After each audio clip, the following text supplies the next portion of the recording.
asking myself the same We're thing. recording now. Okay, we're good. See, make a note.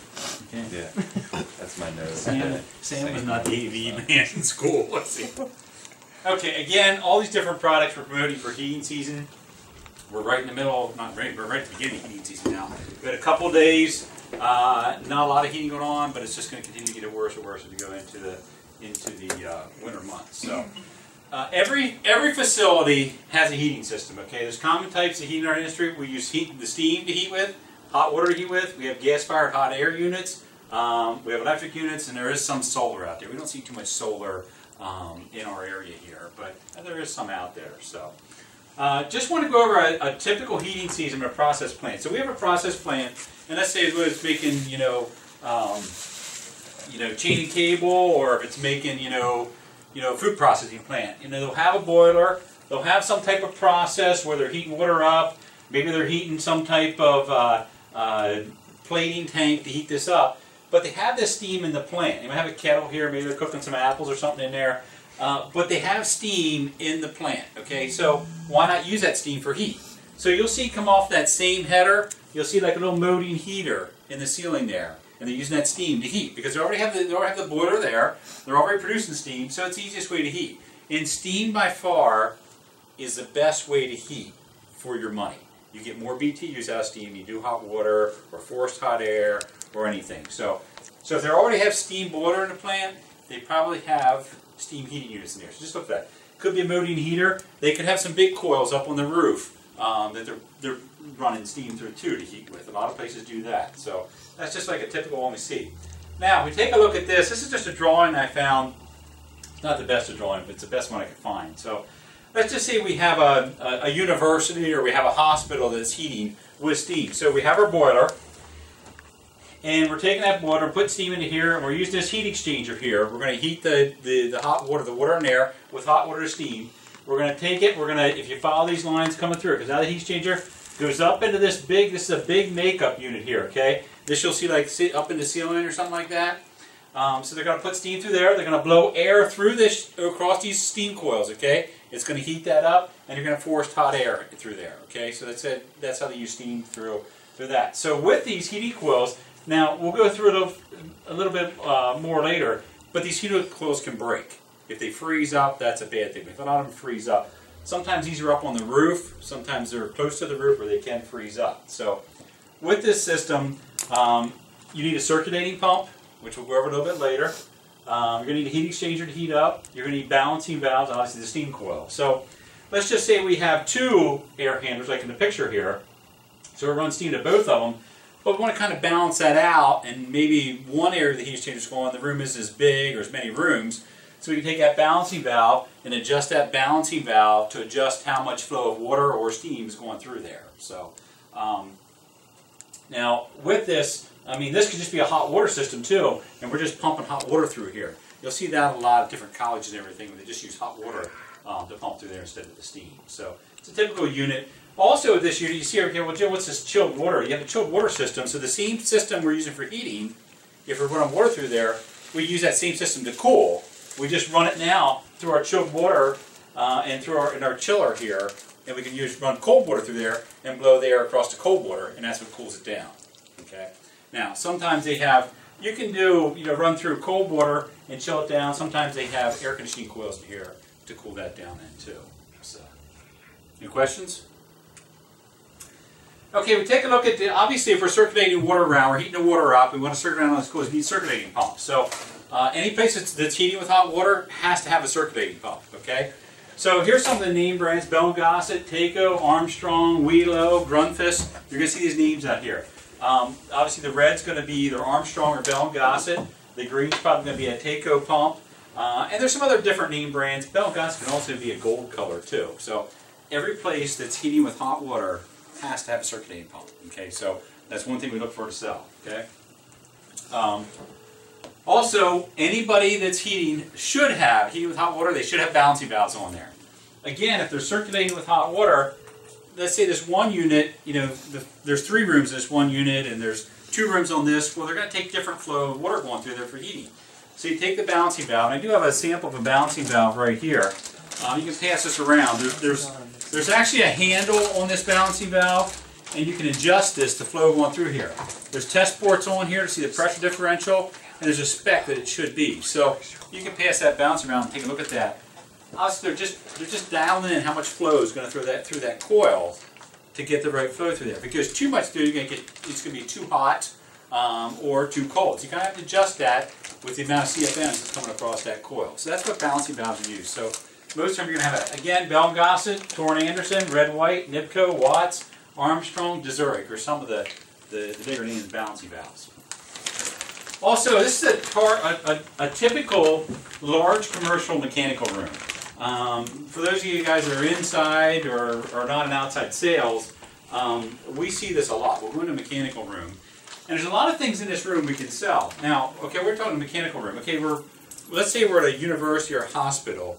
We're taking our boiler, we're heating hot water off. I mean, we're heating hot water on a huge scale. I mean, we're not talking little heat exchangers. Some of these heat exchangers can be as big as this table here and big around. We're heating a lot of hot water up. Okay, so it's nothing to see, 4, 5, 6 of these pumps in line circulating this water around. Okay, so we take a look at a couple things in this room. What can we sell? Well, gauges. They want to see what the pressure is through here. The circulating pump itself. Again, you're going to see Taco, Bell & Gossett. Those are the two big name brands you're going to see out there. If it's green, it's going to be Taco. If it's red, it's going to be Bell & Gossett or Armstrong out there. So what else can we sell here? On the very end of this pump, this is called a suction diffuser. Okay? Well, what's a suction diffuser? Well, ideally for every pump, the line coming into the pump should be straight coming into that suction side of that balloon, okay, to get the best flow onto that pump. However, the way these are set up, and it's a lot of mechanical rooms, they come straight down into the pump, okay, in the suction side of there.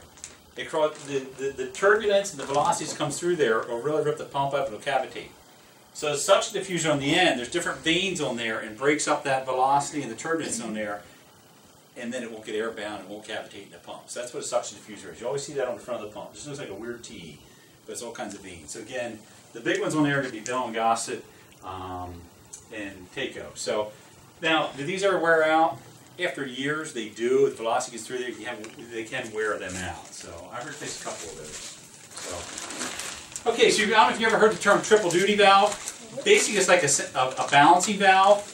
However, it's on one of these larger pumps. Okay, and a triple duty valve is a shutoff valve, a balancing valve, and a check valve. Okay, so with that, you obviously don't want the water to come back down. So it's a check valve. It's a balancing valve, so you can adjust the flow off this big pump here. And it's a shutoff valve. You need to isolate the system. So a triple duty valve is the same thing. Now you can do that with a check valve and 2 butterfly valves to get a balancing valve, an isolation valve, and a check valve in there. But a lot of them will call it triple duty valve. It's all in one valve. Okay, another thing we can sell in there, obviously we have an isolation valve to shut the system off. And we have pump connectors or a flex joint off every pump. Because every time this pump kicks on, what's going to happen? The torque of that motor is going to shake a little bit. I mean, we're talking, some of these can be 25, 30, 50 horsepower motors. So when they kick on, even though they put some soft starts on there, there can be a lot of jumping around. You really want all these pipes shaking around and everything. So they put this absorber in here, these little rubber joints in here. So you see it. So that's another thing we can sell right from Flex Hose. So we're looking at gauges, we're looking at circuiting pumps, looking at suction diffusers, triple duty valves, isolation valves, pump connectors, flex joints. What else can we sell? Insulation. Yeah, exactly. We got gaskets, bolt sets, all the different miscellaneous valves, the groove fittings when they're connected by groove, all the other fittings, Rust-Oleum, and insulation. Yeah. Yeah. So there's just a lot. When you see a mechanical room, there's a lot in there you can sell. Okay. Just want to go over a couple things. I have a couple of things. I want to just go right to the internet here and just show you a couple of things on heat transfer. And this actually goes to TLV has one of the best websites on showing some heat transfer here. So even though we use Watson McDaniel, but one thing is I just want to show you the difference between hot water and steam. This is a hot water where hot water is gradually going over to the water being heated, okay? And you can see it's just a slow transformation. There's not a lot of heat being transferred. If you take a look at steam, steam moves so much faster. And as soon as steam comes in contact with the other side of that water, that's going to condense. And there's not, I'm going to go into the technical terms as latent heat it releases. There is a lot more BTUs being released from steam than there is from water transfer here. This will condense back down into water. Your transfer across there is so much more from steam. So you're going to get a lot more heat transfer from steam. So I just want to just show you a little bit of that. So also, I want to show you how a shell and tube heat exchanger works.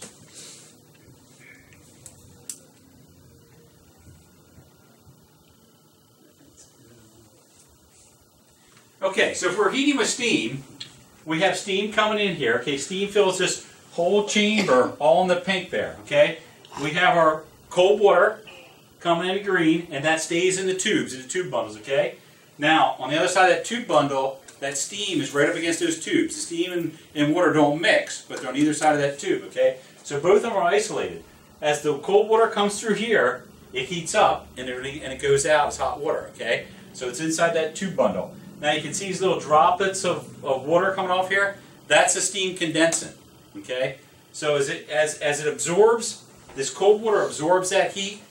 That steam condenses. It goes back into a liquid. Okay, then we try to get rid of that steam. We go into the steam trap. All that condensate flows in that steam trap. You can see the ball in the steam trap. Let's let that steam out. And basically, what steam trap is doing is trapping the steam in there until condensate gets in there, and let that condensate out. It's going to keep producing and producing condensate. That condensate is going to go back to the boiler. We're going to heat it back up and make steam out of it again. Everybody understand how a heat exchanger works? You're exchanging heat. You're taking it from one source and putting it in another source. Okay?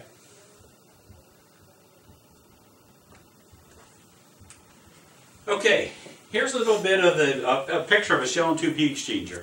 Everybody probably heard of shell and tube heat exchangers. A couple things I just want to point out. This is going to be the front head of the heat exchanger. This is going to be the head gasket. This is going to be the tube bundle, and this is going to be the tank gasket. Okay. Now, sometimes you take a look at this. This is the tube bundle. We just watched this. The steam will come in here. It'll fill that whole chamber, and the water comes in here. It'll go through all these tubes and come back out. Okay, and heat it up. Okay. Now, a lot of times, what happens with these tube bundles? We get some hydraulic shock. It can smack the tube bundles. If we have a lot of steam velocity coming down through here, it can eat right through those coils, and even corrosion can cause a problem. So. But a lot of times, this outer shell is still good. It's cast iron. So we do replacement tube bundles, which is pretty easy to do. We don't have to replace the whole shell. We can take the measurements off that tube bundle, measure that, exactly what size it is, and get a replacement. Or we just go right to the manufacturer like Bell & Goss and say, hey, I need a replacement bundle for this unit and get the serial number off and everything. So, but again, remember, this is the head. Here's the head gasket and the tank gasket. So you need both gaskets to do that. So. They'll have, this is what's called a 2-pass heat exchanger. It just goes in and back, second pass. They make what's called a 4-pass heat exchanger or a 6-pass heat exchanger. So the configuration is a little bit different. It'll be turned, and you'll see it go back, back, again. It'll do 4 times, sometimes 6 times on there. You get more heat transfer across there. So you may have 2-pass, 4-pass, 6-pass. You'll probably see mostly 2-pass, a couple of 4-pass. If you see this gasket here, it just has one line across it. If you see that head gasket with a line come down the middle, that's going to be a 4-pass. Okay? Now, a line come down the bottom, that's going to be a 6-pass heat exchanger. Okay? So that's how you can tell the difference. Sometimes this head will be turned 90 degrees for a 4-pass also. So, again, if you have a Bell & Goss heat exchanger Taco, they're going to have a tag right on. You see that tag? If you get that number up, get everything you can on that number. It'll be like an SU-126. There'll be a bunch of numbers behind it. Just get that number. If you get a serial number, they can tell if that was a stainless steel tubes, copper tubes, cupronickel tubes, whatever tubes are in it. And that does matter because you can't just take, if it's copper, and say, oh, I have a corrosion problem. I just want to go right to stainless. Well, the heat transfer from stainless is not the same as copper. So you might not get the same heat transfer rate across there. So that's basically a shell and tube. Now, go into a plate and frame heat exchanger. This is going to be more efficient. Shell and tubes can be very big, very heavy. You're somewhat limited. So years ago, they came out with plate and frame heat exchangers. And what a plate and frame does is, you'll see the hot product comes here, whether it's steam or water, comes into one side of the coil, goes down. The cold water comes to the other side of the plate, and it just keeps doing that back and forth. Okay, and that's how you heat. You can do that with steam or water. I have 2 videos I want to show you. This obviously is a big heat exchanger. You can see the different sizes of these. Here's a little small one. These you probably get like Alpha Valve is a big manufacturer of these big heat exchangers. Flat Plate here in York makes these small heat exchangers. They might be like this big, or just heat a little bit of water. These are all brazed up or welded up. The same configuration and size, but they're done. I mean, once they weld it up, if anything breaks or anything, or cracks in there, or leaking through, you're done.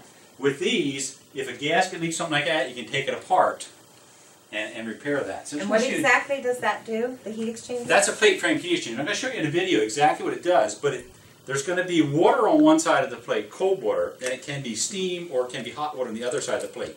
So the heat transfer comes across the plate. I'll show you a video here. It's actually, there's two videos, because I think they both explain. I'm going to show you this Alpha Valve one first.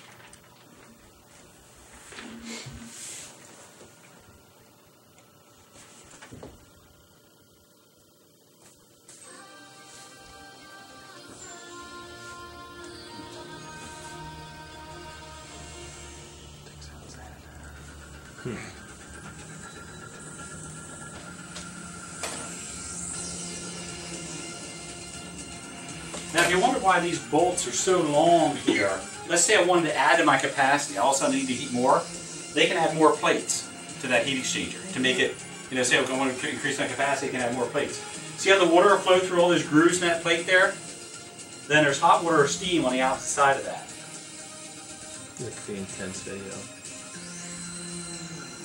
That's why Alpha Valve costs so much. Video expense. Yeah. See, there's water going to be going on each side of that, water on one side and steam or hot water on the other side of that, okay? And that's how you get to the truth. But you can imagine that surface area compared to the shell and tube, there's a lot more surface area. So you can actually have a smaller heat exchanger and a lighter weight. That's pretty much what I'm showing you now. I want to show you this other one. I'm not familiar with this manufacturer, but they had a real good video.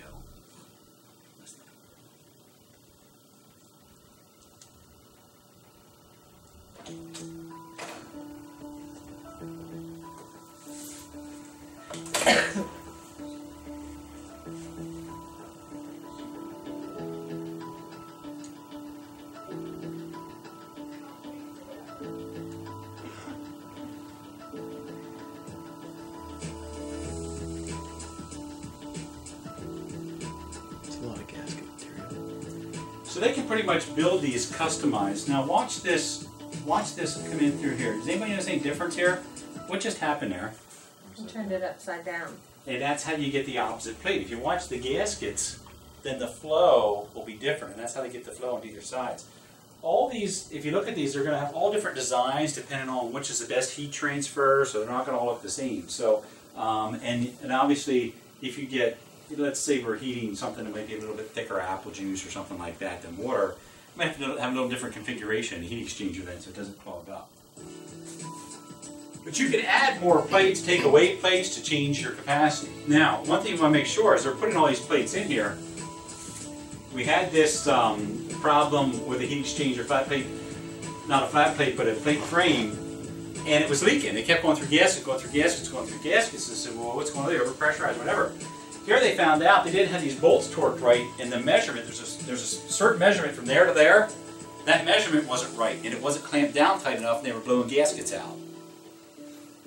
Now this is a good video to show you. There's the cold water flowing through. And you see the hot water or the steam coming through on the other side of the plates.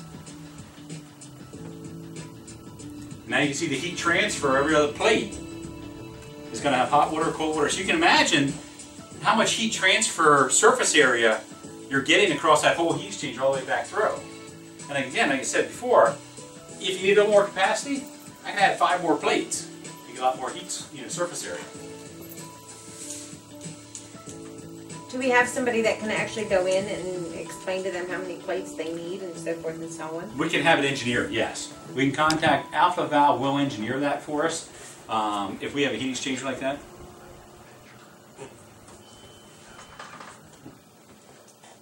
So again, I mean, we can call flat plate. Okay. We can call flat plate, and they can say, hey, I want to heat water from 50 degrees to 120 degrees. I have 50 gallons a minute. can you size me a heat exchanger? It's just water going through there. And their engineers can size that for you and put that together. So, Okay. yes. Okay, another type of heating system we have is steam coils. Okay, we just talked about that big air roof handler. We have steam up there. We have water up there. A steam coil will look like this top right-hand corner here is a coil up in the roof. You can have steam going through here or hot water. And all it is circulating tubes going through these tubes back and forth. Okay, could be hot water. It's just going to circulate all through. Steam's going to come through. Condensate's going to come out the end. Okay. Now, what happens to some of these coils sometimes? You can see we damaged one here. It froze. Somebody tried to braze this back together. Let's just say a weekend. We're heating up. We're at a college somewhere or at a hospital, and they got a roof handler up on the roof, and it gets real cold out, and wind's blowing across there, and maybe they're not using that part of the hospital or university that weekend, and they got minimal, heat set on there. They got a lot of cold air blowing across there. It gets real cold out. It can actually freeze that coil up because there's not enough demand in that building for that. So we see that a lot. Now, one of the good things for us is we can get these replacement coils. A lot of times, what you want to find is the manufacturer of the heating unit that it came out of. But sometimes we can get it from them. But we can go right to Heatcraft or Levanta, and as long as we have the measurements, and we've done this a lot in the past, we take measurements of the frame, inlet size, outlet size, number of tubes in there, the fin, how far the fins are apart, and we can get them a complete replacement coil to put in there. So we've sold a lot of those in the past. We have Miyako is a good rep to take out there to help you measure coils. Once he shows you how to measure the coils, it's pretty easy. We have some papers that you can just fill out that's already got like similar to that, and you just write in the sizes and everything. You can always take a picture of it. And these coils can range anywhere from $1,500 to $7,000 or so depending on how big they are. So there is some money in this. There's not a lot of people out there selling these. So another good thing to look for. Now, in the plant, remember we talked at the beginning, the process plant, if they have steam or hot water circulating around, you can use a Modine heater. Okay, you're going to see these all over the place. So talk to everybody about Modine. Modine is just Modine's name. There's Trane heaters out there. There's Beacon Morris heaters out there. There's probably some old Grinnell heaters out there. Modine by far is the biggest name brand you see out there. So, and it's not that hard to sell Modine heaters. You're going to see the horizontal units. You're going to see some of the vertical units. You might see a power throw. I've only ever seen one of these out in the field, but I've seen a lot of these and sold a lot of the horizontal ones and the vertical ones. Okay. Now the horizontal one obviously is going to be like in the back corner of a room. It's going to shoot straight across the room. Okay. A vertical one is going to be in the ceiling, and it's going to shoot down in the area. Okay. That's how a vertical one's going to work. So that's going to be the round one. I'm going to show you a little bit more here. With the vertical one, which is pretty easy to kind of figure out what you got. Let's just say you go into a facility and there's no numbers on it. You can't figure it out. It's all rusted away. What the heck is it? Best you can do, take some measurements from the outside diameter to the thickness of it, how thick it is. It's not rocket science. There's a heating coil in there. You can figure out the BTUs. You take the measurements down here and figure out, okay, hey, it's a VN 93. You can figure out by that. So if you can't get all the numbers, you can figure out, it'll tell you here, what the inlet, outlet size are, so you pretty much narrow down what BTU it is, okay? They have all different types of heaters, like a VN42 is going to be 42,000 BTUs. VN59 is going to be 59,000 BTUs. A VN279, 270,000 BTUs. So, so you can pretty much figure out what your Modine heater is. That's in the vertical line, okay? You're going to see some of those. It might be in a big room. There could be this big round thing in the very top. It's just going to be blown down over an area, okay? I'll go into some options here later on this. Now, with the horizontal units you're going to see out in the field, you're going to see the HS series, HSB, or the HC series, okay? The HSB series, the inlet and outlet are on the top and bottom, okay? That's the HSB. The HC series, the inlet and outlet are on the side, okay? Just remember, the HC, they're on the sides, and HSB, they're on the top and the bottom, okay? And so what's the advantage of that? Well, if I don't have enough healing, if I'm going to put a unit up here in this corner and I don't have enough ceiling height to go straight out the top, I'm going to need one of the side outlet coming in and out of the sides, okay? So you'll see a lot of those. Again, if you're not sure what BTU it is, measure it. Measure the outside of the case, measure how thick it is, you know, figure out the in and outlet size on there, and you can pretty much tell what it is. We still get those from Tironi, right? Tironi or APR. We get both from Tironi or APR. So you're going to see a lot of these out there. We need to ask about these, okay? Now, one thing, if you can get the tag off here, it's really easy to figure out what a Modine heater is, okay? HSB 108SB01. I mean, you're pretty much going to see this HSB. You're going to see the 108 BTUs, and you're going to see just a standard S. And then, you know, you might see this B in here. You might not. It might just be an S01. It's going to be 115 volt. Okay, most of them right now, probably 90% of them are 115 volt heaters. That's the motors on there. So, yeah, why do you need a 115 volt for heater? All the Modine heaters have a little fan on there to blow the air across. Okay, so, but if you can, like here's the complete number. It's going to be on there. Take a picture of it, write it down or something, or ask the customer. You know, hey, can you get me a picture of that model number? If you can see what all this is, we're golden then. We know exactly what it is. So. But again, if you have to measure, measure. I mean, it's not that hard to do. I've measured several of them, you know. How often do they have to replace those, Jim? Well, it depends. It depends on their steam and what the condition their steam is. You shouldn't really have to replace that often, but they have real rusty steam. The worst part is they sit all summer long, and if they're not drained properly, condensate will sit in those all summer long and just eat them away and just rust out. So now they go to turn them on this year, and they got leaks all over the place. So now the coils are bad. And a lot of times just sitting, you know, where they don't drain them out. And if their condensate's not properly drained, if it's not piped properly, they'll wear out a lot faster. Now, you know, if you get a water hammer or something, steam hammer in there, that can bust a coil also. But typically, if they're piped right, if they're installed right, they should last a fairly long time. So, now they do make some options. If you have a corrosive area heating, they can make some stainless steel cabinets, different coatings on the coils and everything. So, one thing, they have a couple different, if you're selling a vertical, this only goes with the vertical heaters, the big round ones. They have a couple different options. They have what's called a cone jet, a true cone, and a louver. So the cone jet, if you take a look, you can kind of adjust it, come out like kind of like an umbrella, or straight down. You can adjust it so it can, and maybe you want to use that vertical heater, just heat a, you know, maybe it's just a small area in a processing plant that needs to stay warm. Maybe it's a packaging piece of equipment that needs to stay at a certain temperature, so you need to focus on that. The true cone would be one that would blow it out over the whole room, you know, circulate over the whole room.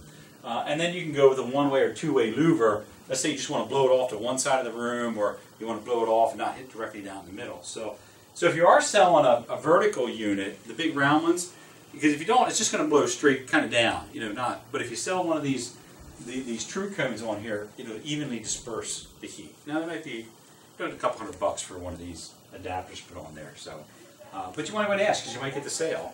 And then you could actually go on Modine's website, say, hey, what kind of flow do you want coming off of here? This is what you could have. So, I think a lot of people miss selling this. So, again, Modine makes gas-fired units. We're seeing that more now. You might see it like in a maintenance shop where there's no steam there. They don't have any hot water or anything there. They might just have the gas. You're going to see these PTPs and the PDPs. This is probably one that we're going to see most of. They make this little hot dog. You might see this in some of the smaller shops and everything. But this PDP and BDP unit, you're going to see mostly in some shops. It's just gas-fired units. So, and they work well. We can get those, no problem at all. I mean, there's no steam or water going to it. It's just a gas-fired little boiler in there, or a heater in there, just blowing hot air, you know, across there. So that's one thing to look for. Also, as we're heating, pipe insulation is a big benefit. So I have a couple of samples here. You guys, you've probably all seen the fiberglass. Don't touch the yellow ends. Insulating pipe makes a big difference. And people don't realize, whether you're doing Armaflex or using fiberglass, I can show you some of the heat loss, and we can show you some calculations. This actually is a 90. And I don't know if everybody's familiar with how this all works, but let's say we got a straight piece of insulation there, and we got a 90 we got to come around. You take this piece of insulation that comes with the 90s, this is what's called, we call them a diaper. You wrap that around the 90, okay? And then you put this over it, and that insulates that. Okay. Now, then we have to tape fiberglass insulation together. We have the SJ tape, which we stock, and we can tape that. To put the PVC 90s on, we can pass this around. Watch this against fiberglass. The PVC 90s, we stock PVC tape also to tape those 90s up and seal it in, because you don't want that to get wet. We also sell PVC jacket to go completely over that. So, but whether you're using fiberglass or you're using Armaflex, it still benefits to keep the heat in that pipe. So, well, why is that? Well, let's take a look here. Say, this is a picture here on the right-hand side of a heater, okay? But if you don't insulate a pipe, whether it's a hot water pipe or a steam pipe, it in essence is a heater, okay? Because it's just heat raining off that, okay? So let's just say this is a big pipe here. Well, I'm losing all that heat, okay? And I don't really care to heat this part of the manufacturer in the warehouse. I want to go over to this process and heat this area. So we're losing all that heat. That heat's just all going to, and maybe there's a big garage door that's open there or something like that. So we're losing all that heat. We're losing all that heat, okay? So one thing you can do is, there's different ways to do this. We can do a lot of cost savings this. Years ago, I was involved in a Kaizen project, which was a cost saving analysis, and they had a pretty nice FLIR camera up there, which does an infrared check on temperature. So we were going around the plant, and you can kind of see where the light orange is, the blue. Obviously, the blue is the coldest, and as it gets orange and or gets to pink and orange, it gets hotter. The white is the hottest then on that picture. So we were just taking a picture, and here is a valve off of the boiler here. That is, you can see 300 degrees. That's not insulated. Okay, so they're losing. That's like a little heater there. Okay, and if you ever go into a boiler room, there's never a heater in a boiler room because it has its own heat. I mean, it's generating heat there. So, but they're losing that out of there. So now we're looking at, sometimes you go into boiler rooms, and it can be 140 degrees, in there. So they're wasting a lot of heat because they don't need to have that temperature. So there's different ways we can check for heat. We have a FLIR camera to check that. So even with a heat gun, you can check. But if you don't want heat there, you're losing it. And I'll explain some advantage of this. Part of the Kaizen project, we had a 6-inch line of pipe, and before it was insulated, it read 302 degrees. Okay. So that was a steam line. It's a 115-pound steam line. It was 302 degrees, which we read off of that pipe. It's going 100 feet down through the plant. Okay, and the reason it's bare now, there's no insulation on there. At some point in time, it got wet and washed down, and they were going through an audit, and they didn't want insulation hanging off, and said tear it off. So they tore all the insulation off there, so it wasn't hanging down to the process. Well, now they're losing all that. So I did some calculations on it. See how much you were losing, and if you take a look. They were actually losing $10,000 per year in heat loss in a 6-inch piece of pipe 100 feet long. Okay, that's what it cost them by that heat radiating out of there. They were using that many BTUs of steam out of there. $10,000 a year. It cost them $405 plus installation to fix that. What's the payback on that? I don't know, but it's not long at all. Okay, you wouldn't think it'd be that much heat loss, but if you're putting heat in an area you don't want, and you're not taking all that heat to an area you do want, it's loss. Okay, you're losing it. It's like carrying a bucket of water and you're spilling it all the way, and you get to the end, you only got half your water left. It's just like heat. You're losing it. So after we insulated this was such a critical, and I showed you this is such a loss. Before we were done with the project, they had it insulated. I mean, and that was a 3-day project. So they came back. And I put the gun on it again, and we were 102 degrees now compared to 300 degrees after the insulation's on it, 100-pound steam line. So it was well worth their while insulating that. So a couple things you can do. On the back of the flyer we put together, it shows a cost, and you can calculate through there what it costs to having a pipe not insulated. You're losing heat. I put some quick ones together here, just so you have this heat loss. 150 pounds of steam. It's a 2-inch line. It's costing you $3,600 a year. If you have a 2-inch line, 100 feet long, and you got 150 pounds of steam in there, you're losing $3,683 in cost of steam per year. Okay, that's a big difference. So, what's 2-inch insulation? I mean, there's a stick here. I don't know, what is that? $3? For 3 feet. So, It adds up. 3 inch, 5,000, 4 inch, 6,900, 6 inch. There's that $10,000 figure. That's how much you're losing. But think, how can it be that much? It is that much. You're losing your BTUs, or you're trying to take somewhere. Again, it's like carrying a bucket of water. If you're slopping it out, you're losing it. You want to keep as much as you can there. Okay? That was for 50 pounds of steam? 150 pounds. 150 pounds. 150 pounds of steam, yes. Now, the other thing is, okay, well, we have valves and everything, and how do you put insulation around them? Well, there are valve blankets you can put on there. We've sold a lot of these. We're in a process of looking at another company right now. You can pass some of these around. This company I'm talking to right now, this actually makes insulation blankets right for Watson McDaniel. So you have a Watson McDaniel steam trap. This will fit a Watson McDaniel WFT steam trap. It's got the cutouts on there. Just put that around there, Velcroed shut. You just insulate your steam trap. Because it'd be hard to insulate a steam trap. So I'm looking at this company. What's that? Let's see, Jared. What's that for? HD. Yeah, that's for an HD valve. To insulate the center section of an HD valve. So these things, I mean, they could be anywhere from. So are we all getting FLIR cameras then? Yeah, they're all getting clear cameras. Yeah. No. Milwaukee is coming out with one. Probably very soon. It's lower cost. The other one they have is like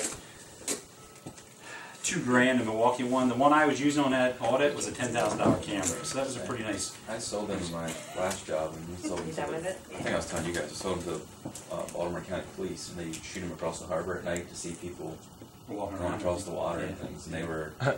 Yeah. Yeah. Now Milwaukee's gotten down to $500 a piece. So we might have one at that price. We'll see. Something like that. The further away you get, the lower. Your, Okay, Captain They Obvious. used The other thing is thermal image. it reads. Is that right? Yeah.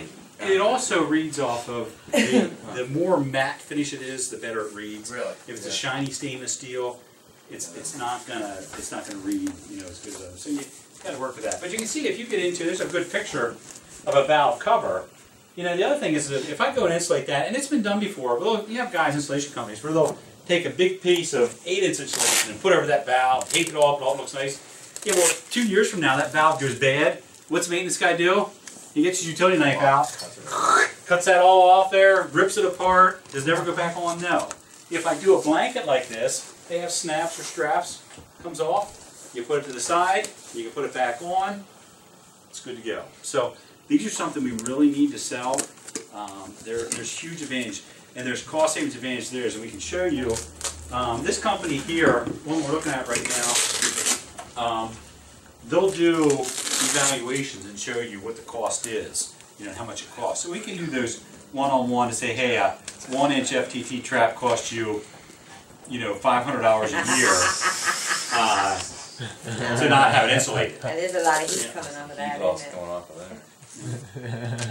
And one of these blankets, these wraps or blankets, they can go anywhere from like $100 to $500 or so, depending on how big the valve is or what it is. So a lot of times you just get the manufacturer of the valve, and they can make it for you. You don't have to measure or anything. So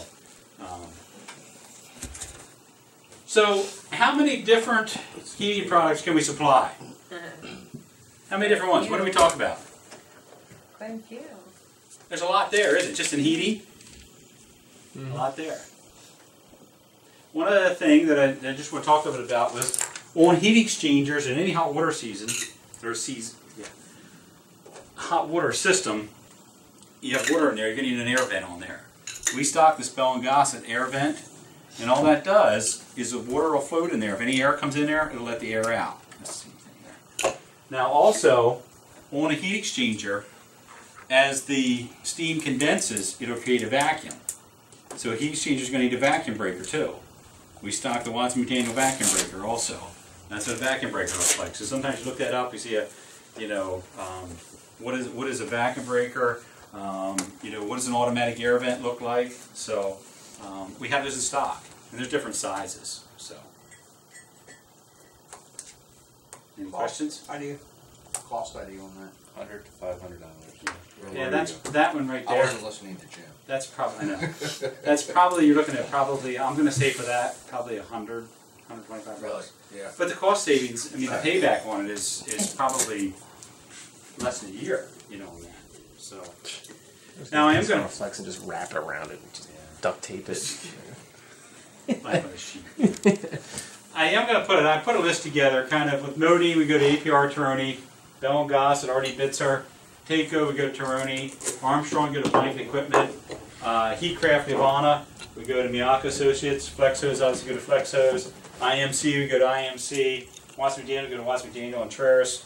We go to Traris obviously for gauge and everything. So keep in mind, there's a lot here we can sell.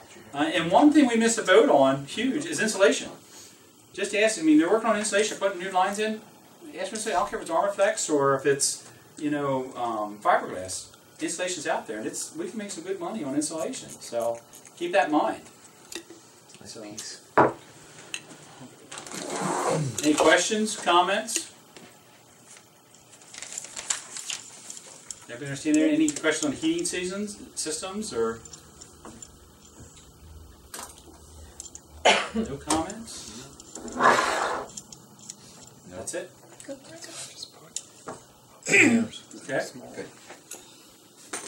That's all I got. Thank you. Did you hear about Wilbur Children? I was gonna send you a message last week, but I assumed somebody told you. Jim shot on that. Yeah, I saw it. I didn't hear